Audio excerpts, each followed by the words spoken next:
안녕하세요. 저는 현재 47살의 나이에 새로운 삶을 살아보고자 이사를 계획하고 있는 여자입니다. 그동안 쉬지 않고 앞만 보고 달려오다 보니 어느새 제 몸에 많은 변화들이 일어났더라고요. 아무래도 스트레스를 많이 받아서 그런지 몸에 빨간불이 켜진 것 같습니다. 병원에서는 몸에 특별한 문제점들이 보이는 건 아니지만 기력이 떨어지면서 생기는 우울증이라고 진단을 내려주셨어요. 한마디로 휴식이 필요한 시기였다는 거죠.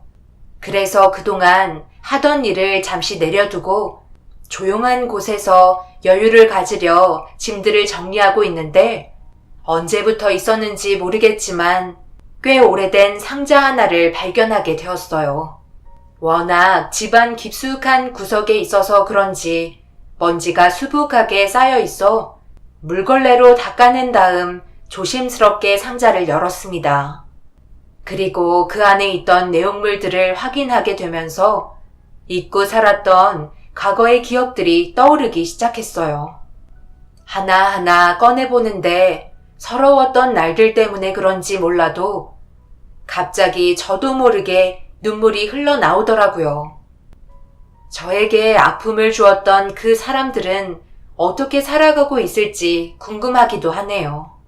그렇게 한참 동안 묵혀있던 상자 안의 내용물들을 전부 쓰레기통에 넣으면서 조금이라도 남아있던 기억들까지 전부 폐기 처분했어요. 짐 정리를 정신없이 하다 보니 어느새 늦은 저녁이 돼서 서둘러 잠자리에 들려 했는데 쉽게 잠이 오지 않더라고요. 결국 계속 설치게 되면서 답답한 마음이 들어 침대에서 일어나게 되었어요. 아무래도 상자 안에 있던 물건들 때문에 더욱더 그런 것 같아 제가 살아온 삶을 누군가에게 꺼내와야 한결 편해질 거라 생각해 여러분들께서 제 사연을 들어보시고 어떤 생각을 하셨는지 궁금하기도 해서 대화를 좀 나눠보고자 컴퓨터 앞에 앉게 되었어요. 앞으로 살아가는데 아낌없는 조언을 해주신다면 정말 감사하겠습니다. 과거로 거슬러 올라가 제 나이 25살 때 사랑하는 남자를 만나게 되었고 일과 연애의 균형을 맞추면서 잘 지내오고 있었어요. 그때 그 사람은 저보다 4살 많은 29살이었습니다. 어제 엄마한테 결혼하고 싶은 마음이 있다고 얘기했어. 처음에는 좀 놀란 눈치였는데 그래도 진지하게 받아들여 주셨거든. 조만간 나랑 시간 잡아서 같이 인사드리러 갔으면 좋겠는데 괜찮겠어? 우리 그동안 만나온 지 3년 정도 되었고 지금까지 큰 문제 없이 잘 지내오고 있는데 더 늦기 전에 자리 잡고 같이 사는 게 좋지 않을까? 왜 나랑 결혼하고 싶은 생각이 없는 거야? 나는 아직 그렇다 할 직업도 없잖아. 지금 아르바이트 하면서 자격증 공부하고 있는데 당연히 좋은 시선으로 봐줄 수는 없겠지.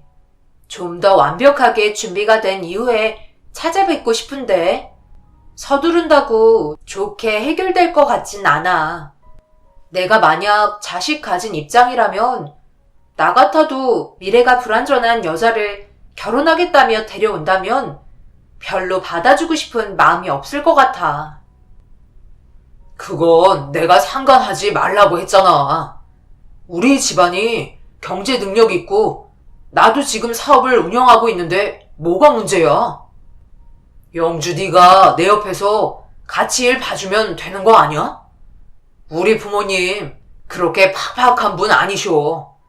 누구보다 내가 제일 잘 알아. 일단 얼굴 보고 싶어 하시니까 돌아오는 주말에 찾아뵙도록 하자. 영주 너는 아무것도 신경 쓰지 마. 내가 다 알아서 할게.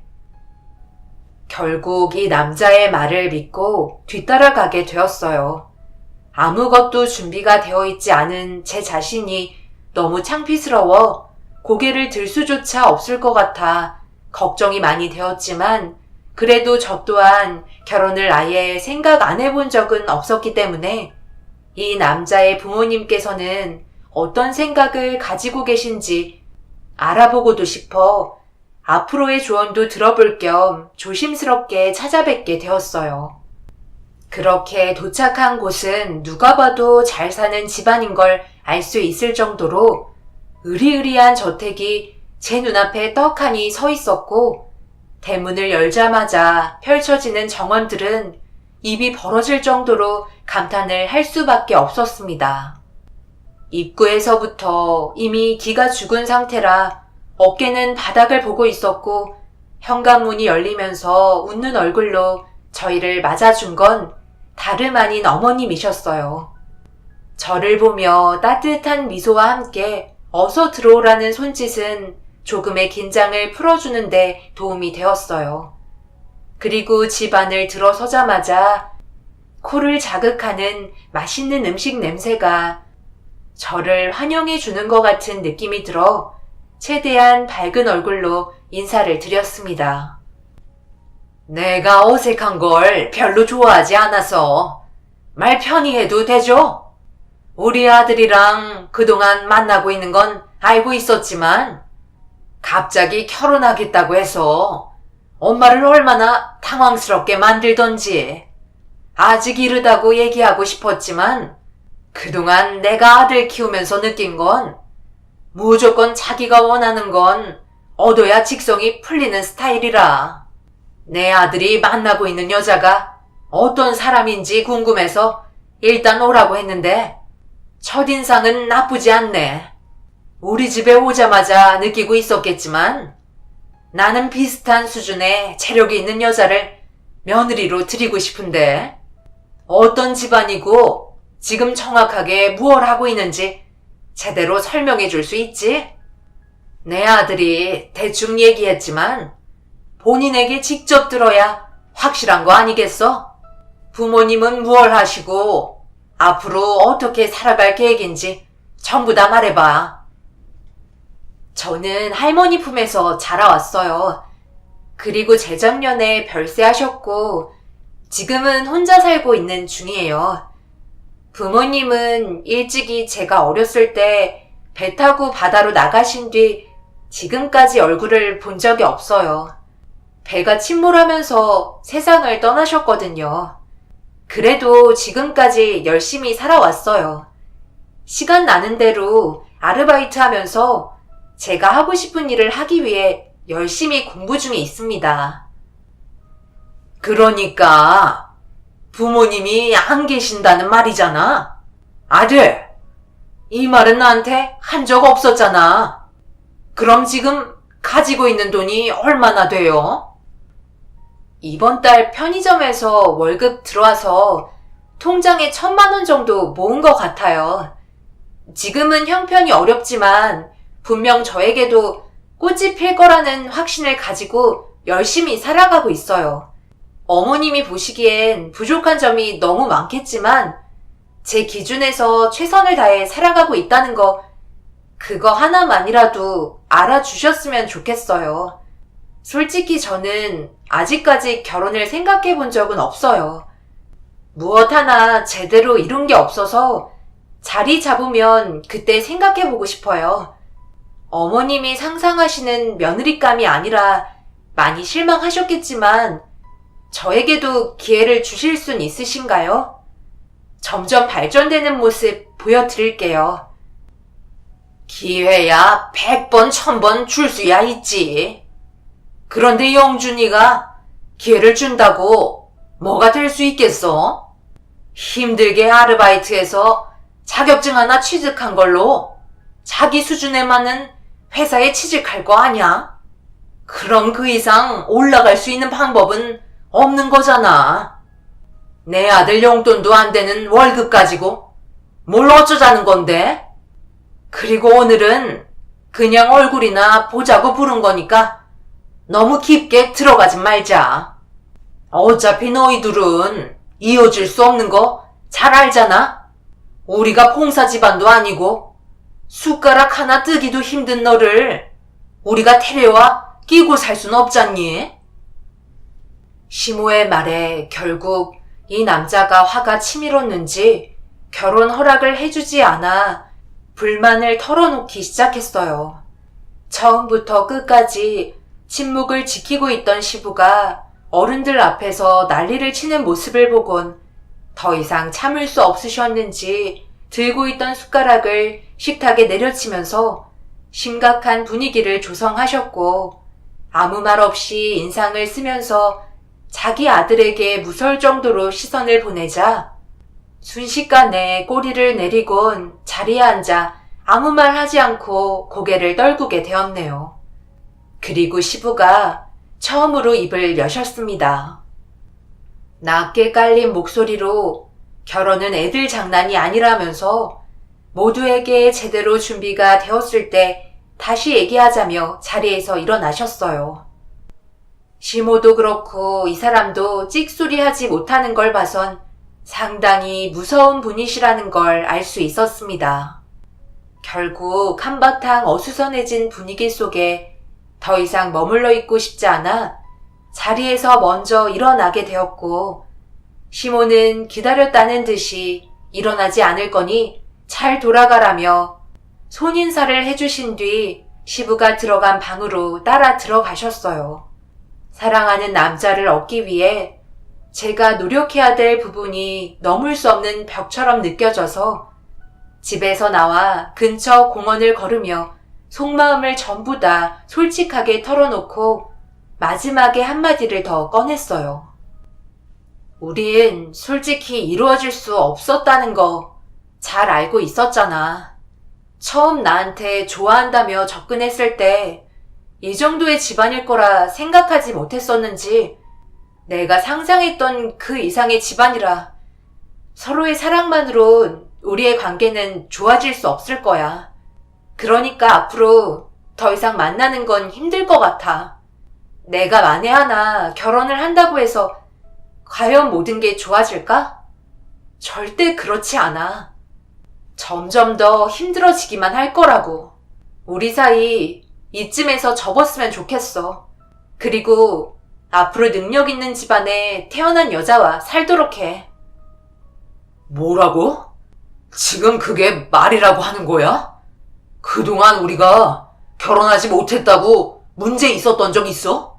부모님이 저렇게 반대하시면 그냥 나랑 나가서 따로 사는 게 좋을 것 같다. 둘이 살아도 충분히 먹고 살 수 있어. 나는 뭐 가만히 있어? 아들이 사랑하는 여자와 결혼하겠다는 게 그게 잘못된 거냐고. 나도 그냥 넘어가지 않을 거니까 더 이상 나한테 헤어지자는 말 하지 않았으면 좋겠어.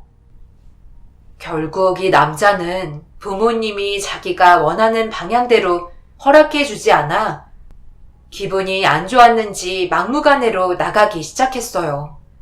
그렇다고 시부모님도 호락호락한 성격은 아니셨죠. 이럴 거면 처음부터 얼굴 보자는 말을 왜 해서 상황을 안 좋게 만드셨는지 이해를 할 수 없었습니다. 인사드리러 간 것도 좋은 말을 듣게 될 거라곤 손톱만큼도 바라지 않았지만 점점 더 안 좋아지는 분위기에 제가 중심을 잘 잡아야 할 것 같아 불행한 길을 선택하는 것보단 차라리 제가 아프고 말자는 결정을 하게 되면서 결국 헤어지자는 통보를 끝으로 더 이상의 인연을 만들지 않게 되었어요. 그리고 한동안 조용했었죠. 그걸로 끝인가 보다 했는데 어느 날 갑자기 시모가 제 전화를 알아내선 따로 만나서 할 얘기가 있다며 약속 장소를 통보식으로 던지시곤 전화를 끊으셨어요. 별로 가고 싶은 마음이 없었지만 그 남자에게 어떤 안 좋은 일이라도 생긴 건지 불안한 마음에 결국 약속 장소로 발걸음을 옮겼습니다. 저 또한 헤어지자고 통보 후 연락도 안 받고 피해 다녔지만 하루가 너무 힘이 들 정도로 정신적인 충격은 상당했었어요. 어머님이 바라시는 대로 제가 지관 씨와 연락을 끊었는데 무슨 할 말씀이 또 남으신 거예요? 제가 더 이상 어머님 집안에 피해 주는 일 만들지 않고 있잖아요. 지관 씨가 막무가내로 나온다 해도 시간이 다 해결해 줄 테니 모른 척하고 지나가면 되잖아요. 저도 지금까지 그렇게 하면서 하루하루 버티고 있는 중이에요. 어차피 안 되는 인연인데 더 끌어봤자 모두에게 불행 아닌가요? 그래, 그건 나도 잘 알고 있다. 중졸밖에 안 나온 네가 우리 집안과 섞이는 건 바람직하지 않지. 그런데 지금 내가 만나자고 연락한 건 다른 이유에서다. 집안이 지금 발칵 뒤집혀서 난리도 아니야. 이러다 둘 다 세상을 떠나게 될까봐 내가 얼마나 속이 타들어가는지 아니? 이렇게 된 것도 전부 너 탓이니 마무리는 깔끔히 하고 가야 하지 않겠어? 지관이가 글쎄 헤어지자는 말 듣고 나서부터 지금까지 물 한 방울 입에 대지 않고 밖에 일절 나오지도 않고 있다. 그런데 우리 박간 양반도 한 성격 하는 사람이라 영주 너를 절대 받아줄 수 없다고 똑같이 곡기를 끊어버렸는데 이거 어떡할 거냐? 우리 양반이 너를 며느리로 들이는 순간 가문의 수치라고 절대 고집을 꺾지 않고 있는데 네가 좀 가서 해결봐야 하지 않겠어? 확실하게 끝을 맺는 게 모두가 살아갈 수 있는 방법인 것 같다. 벌써부터 손자리가 들어오기 시작하는데 저렇게 놔두면 몰골이 말이 아닐 거 아니야. 지금 나랑 당장 가서 지관이 행동을 멈춰다오. 이러다 둘 중 하나 정말 세상 떠난다니까. 이 남자는 저와 결혼을 허락해달라고 아무것도 먹지 않고 집 밖을 나오지 않고 있자 그걸 본 시부 또한 마음에 들지 않았는지 절대 받아줄 수 없다며 똑같이 곡기를 끊고 버티시는 것 같았어요. 한숨밖에 안 나왔고 시모는 불안했는지 저에게 간곡하게 부탁을 하길래 어쩔 수 없이 모든 상황을 마무리하고자 다시 집에 발을 들여놓게 되었습니다. 그리고 제가 도착하자마자 시모는 방문을 두드리면서 제가 왔다고 알려주자 둘 다 쓰러질 것처럼 힘겹게 몸을 이끌며 방에서 걸어 나왔습니다.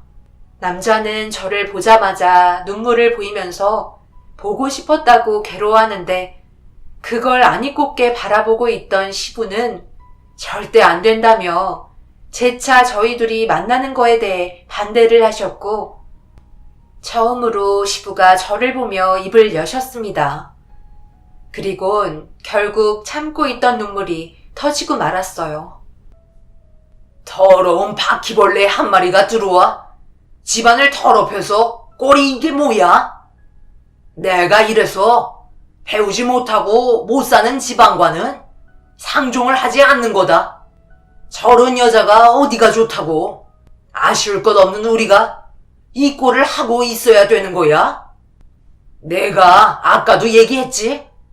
다음날 중요한 선자리가 있다고. 결혼은 말이야 너 혼자 좋다고 하는 게 아니야. 모두에게 이득이 되어야 한다고. 사랑이 밥 먹여주는 줄 알아? 눈에 콩깍지 벗겨지는 거 고작해야 1, 2년이다. 나중엔 부모 말 안 들어서 땅을 치고 후회한다고. 못 사는 사람들은 배운 것도 없기 때문에 지식도 없어서 우리랑 대화조차 섞지 못하고 나중에 너 배우자랑 모임 같은 거 나가면 말 한마디 하지 못하는 마누라 옆에 끼고 정승처럼 멍하니 서 있을 거야? 기본적인 영어는 할 줄 알아? 못하지? 거 봐라. 아빠가 괜히 이런 말 하는 거 아니잖아. 요즘 세상에 영어는 기본 아니냐? 급하게 가르친다고 영어가 술술 나오는 것도 아닌데 멍청한 며느리 집에 들여서 가문에 먹칠할 일 있는 거냐? 왜 꿀먹은 벙어리가 됐어? 아빠 말이 전부 다 맞으니까 말을 못하는 거 아니야? 너는 이래서 안 된다는 거야. 하나만 알고 그 다음에 수를 모르는데 앞으로 이 험난한 세상 어떻게 살아갈 수 있겠어? 한심한 놈. 여자 하나 때문에 고기까지 끊고 잘하는 짓이다. 한 번 더 말하지만 둘은 절대 안 돼. 알겠어? 집안의 차이는 무시할 수 없었어요. 저는 부모도 없고 가진 것 하나 없이 자라왔기 때문에 부유한 사람들이 사는 생활을 전혀 알지 못해 시부가 걱정하고 계신 부분들을 처음 느끼게 되었습니다. 분명 상처되는 말이었지만 그게 현실이라는 걸 확실히 알 수 있었고 마음도 확실하게 접을 수 있었습니다. 그리고 이 남자도 저에 대한 마음을 어느 정도 내려놓게 된 것 같은 눈빛을 하고 있었어요. 더 이상 제가 있을 필요도 없을 것 같아 상처받은 눈물을 닦으며 자리에서 일어나 집 밖으로 나왔습니다. 그런데 갑자기 시모가 뒤따라 오더니 제 손에 무언가를 쥐어주면서 2번 다시 그림자조차 나타나지 말라며 마지막 남은 자존심까지 건들면서 인간 이하의 취급을 하는데 정말 저를 바라보는 눈빛이 바퀴벌레 쳐다보듯 내려보셨습니다. 네가 바라는 게 이런 거 아니었어? 네가 앞으로 살아가는데 필요한 돈이잖아. 그걸 바라고 우리 집에 인사 온 거였고 섭섭지 않게 넣어뒀으니까 당장 다른 곳으로 이사를 해줬으면 좋겠다. 그리고 전화번호도 바꾸고 내 아들이 완전 마음을 접을 수 있도록 행동하라고 주는 돈이니까 안 받겠다는 말은 하지 말고 그냥 가방에 넣어둬. 설마 꼴에 자존심이 있는 건 아니지? 하루 종일 편의점 아르바이트해서 돈 버는 것보다 내 도움 받고 앞으로 생활한 계획을 빨리 준비하는 게 좋지 않을까? 자존심이 밥 먹여주는 거 아니다. 그러니 포들부들 떨지 말고 후딱 돌아가. 분명히 얘기했어. 이사 가고 전화번호 바꿔. 살다 이런 취급은 정말 처음이네요. 제가 돈 보고 접근했다고요? 제가 그랬으면 여기에서 멈췄을까요? 돈 많은 사람들은 원래 이런 식으로 행동하시나 봐요. 저는 일단 더러운 돈 필요 없으니까 다시 가져가세요. 그리고 말 안 하셔도 이미 이사 생각하고 있었고 전화번호도 바꾸려고 했어요. 얼마나 잘 사시는지 한번 두고 볼게요. 돈이 전부는 아니라고요. 그날 이후 2번 다시 연락이 오지도 않았고 만날 일도 없었습니다. 들고 있던 돈 봉투를 시모 얼굴에 던져버리고 싶은 생각이 계속해서 머릿속에 맴돌았지만 그냥 던져주고 뒤도 안 돌아보고 나왔어요. 저도 똑같은 사람이 되는 건 싫었거든요. 그리고 저는 앞만 바라보며 열심히 공부했고 제 삶을 개척해 나갔습니다. 그 사람들처럼 잘 사는 건 아니더라도 먹고 사는 걱정 없이 사는 게 제 꿈이었어요. 그렇게 6년이라는 시간이 흘렀고 그동안 많은 변화가 찾아오게 되었어요. 열심히 일한 덕분에 원룸 생활에서 투룸으로 이사를 하게 되었고 혼자 사는데 부족함 없이 잘 지내오고 있었죠. 매일같이 반복되는 일상이었지만 그래도 저를 좋아해 주시는 분들이 계시는 곳이기 때문에 하루하루 힘을 낼 수 있는 공간이었습니다. 함께 일하시는 분들은 너무 젊은 나이에 고생을 많이 한다고 했지만 제가 어렸을 적 할머니를 많이 돌봐드렸었기 때문에 크게 힘들지 않았고 즐겁게 일을 할 수 있었죠. 많은 직업들 중 저는 요양보호사로 자격증을 취득해서 6년 동안 쉬지 않고 일을 해왔었습니다. 어떻게 보면 노인분들 돌봐드리는 거기 때문에 체력이 제일 중요했어요. 거의 노동 수준에 가까웠지만 그래도 땀 흘린 만큼 그에 따른 보람도 있어서 요양보호사 일을 그만둘 생각은 하지 않았었습니다. 그런데 처음으로 제가 요양보호사를 하면서 후회를 하게 되었었네요. 단 한 번도 마주치지 않았고 연락조차 하지 않았었는데 저희 요양원에 누군가 새로 들어오면서 많은 것들이 변화되기 시작했어요. 그리고 저와 눈이 마주친 사람은 눈물을 보이셨습니다. 누군가 했더니 내 아들과 결혼하겠다고 찾아왔던 사람이었네. 그래 맞다. 명찰 보니 기억나네. 영주. 그쪽 이름이 영주였지? 역시 인생은 바뀌지 않나 봐. 이런 곳에서 일을 할 수밖에 없는 형편이겠지. 앞으로 잘 부탁하고 명찰 가져가게. 지금 누가 누굴 걱정하시는 거예요? 예나 지금이나 전혀 달라진 건 없으시네요. 들것에 실려오면서도 그런 말씀이 나오세요? 제가 봤을 때 아버님이 더 불쌍해 보이는데요? 인생이 많이 바뀌셨네요. 반신불수 되셔서 이런 곳에서 보살핌을 받으셔야 할 정도로 어려워지셨나 봐요. 지금 상태론 아버님이 더 불행해 보이세요. 저는 아주 잘 먹고 잘 지내고 있어요. 여기 분들도 엄청 잘해주시고요. 그런데 지간 씨랑 어머님은 왜 안 보이세요? 설마 반신불수 되셔서 이런 곳으로 내쫓기신 거예요? 제 말이 끝나자마자 갑자기 눈물을 보이시면서 흐느끼기 시작했고 감정을 억누를 수 없었는지 괴로워하시면서 보호실로 들어가셨습니다. 어떤 사연이 있었는지 모르겠지만 제 담당이 아니라서 더 이상 신경을 쓰지 않았어요. 그렇게 며칠 뒤 점심 식사를 끝내고 잠시 휴게실에서 쉬고 있는데 담당 보호사가 저에게 다가오더니 서로 알고 있는 사이냐는 질문에 과거의 일들을 대충 얘기해 줬어요. 그리고 충격적인 말을 전해주었고 너무 놀라 급하게 시부가 있는 보호실로 달려가 다시 물어봤습니다. 그게 사실이에요? 어머님이랑 지간 씨가 세상을 떠났다뇨? 무슨 일이 있었길래 이런 상황까지 온 거예요? 왜긴 왜야? 다 너 때문이지. 너만 내 아들과 인연이 되지 않았다면 이런 일도 없었다고. 예전에 너희 둘이 헤어지고 정신적으로 지간이가 상당히 힘들었는지 막 살기 시작했었어. 당연히 헤어진 지 얼마 되지 않았으니까 모든 건 시간이 해결해 줄 거라 생각했었지. 그런데 어느 날 바람 좀 쐬러 같이 나가자고 하더라. 그래서 마음을 고쳐먹은 줄 알고 아들의 부탁을 묵묵히 들어줬었지.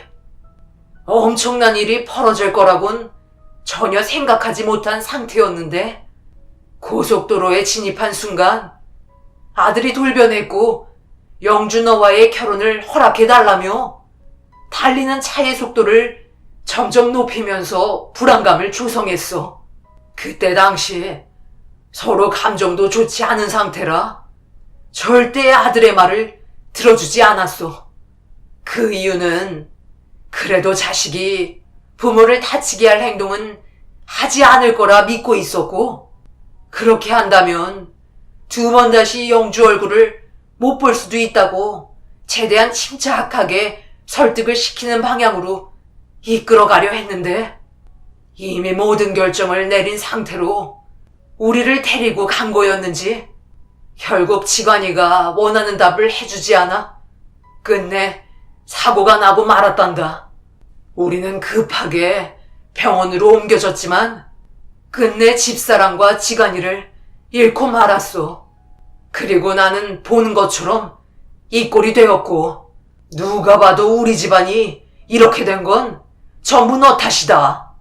쥐뿔도 가진 것 없는 집안이 배에 기름칠 좀 하겠다고 들어와서 난리치더니 결국 내 아내와 아들을 두 번 다시 못 만나게 만들어 운영하던 회사까지 망해서 나는 이 꼴이 되었다고. 너와 인연을 만들지 않았다면 우리 가족은 행복하게 살았을 거란 말이다. 너는 평생 내 앞에서 자신이 한 잘못에 대해 뉘우치며 살아야 할 거야. 그게 왜 제 잘못이죠? 그때 저희 결혼 허락만 해주셨어도 이런 일 발생되지 않았겠죠. 그리고 제가 뭐 바란 거 있었나요? 아무것도 없었어요. 그저 지관 씨와 행복하게 살고 싶었지만 저희는 안 된다 하셔서 저는 포기하고 더 이상 찾지도 않았잖아요. 그런데 왜 제 탓을 돌리는 거예요? 가진 게 많다고 자기보다 미친 사람에게 인간 이하의 취급을 하는 게 잘한 거라 생각하세요? 이것 보세요. 지금 누가 제일 불행한지요. 저는 잃은 것도 없고 아주 행복하게 잘 살고 있어요. 그와 반대로 아버님은 어떠시죠? 지간 씨랑 어머님까지 잃으시고 결국 요양사분들의 도움 없이는 대소변도 가릴 수 없을 정도로 심각해진 상태가 되었잖아요. 전부 아버님이 선택하신 길이니까 앞으로 남은 인생 잘 살아보세요. 그리고 남 탓을 하는 것보다 자신부터 되돌아보셨으면 좋겠네요. 시부와 한바탕 한 뒤로 그곳을 그만두게 되었어요. 한 공간에서 보는 것조차 너무 괴로워 사정을 얘기한 뒤 원장님의 도움을 받아 다른 곳에서 바로 근무를 할 수 있었습니다. 그 이후 2번 다시 만난 적은 없었지만 몇 년 뒤 전에 일하던 요양원에서 원장님께 연락이 오게 되었고 시부가 곡기를 끊었다는 말을 전해 듣게 되었어요. 예전에는 저와 그 사람의 관계를 반대하기 위해 곡기를 끊었었는데 자신의 행동들에 대해 많은 충격을 받았는지 세상을 떠나기 위한 준비를 하려고 곡기를 끊게 되었고 정신적인 충격과 온전치 못한 자신의 인생을 한탄만 하시더니 결국 생을 마감하게 되셨어요. 한 집안이 순식간에 무너지는 걸 보게 된 이후 누군가와 인연을 맺는 게 저 또한 상당히 괴롭고 힘들더라고요. 그래서 지금까지 다른 인연을 만들지 않고 요양보호사로서 열심히 살아가고 있습니다. 어느덧 제 나이 47살이나 되어버렸네요. 주변에서는 좋은 남자 만나 행복하게 살아가라고 하지만 솔직히 두렵습니다. 그래서 지금까지 혼자 지내고 있어요. 그런데 이렇게 혼자 사는 것도 나쁘지 않은 것 같아요. 주변에 결혼한 지인분들 말 들어보면 좋은 점도 있겠지만 스트레스 받는 일도 상당히 많은 것 같더라고요. 그래서 그냥 혼자 사는 걸로 결정하게 된 거였어요. 저도 그 사람을 많이 사랑했었나 봐요. 과거에 함께했던 추억들이 담긴 상자를 아직까지 버리지 않고 가지고 있었으니까요. 이젠 모든 걸 잊어버리고 이사를 가게 되는 새로운 지역에서 좋은 일들만 가득했으면 좋겠습니다. 사람은 집안을 보는 게 아니라 그 안의 내면을 보는 거라 했어요. 여러분들께서도 제 사연을 통해서 많은 것들을 배우셨으면 좋겠습니다. 인생에 있어 제일 중요한 게 무엇인지 잘 생각하면서 앞으로의 삶을 잘 만들어 가시길 바랍니다. 감사합니다.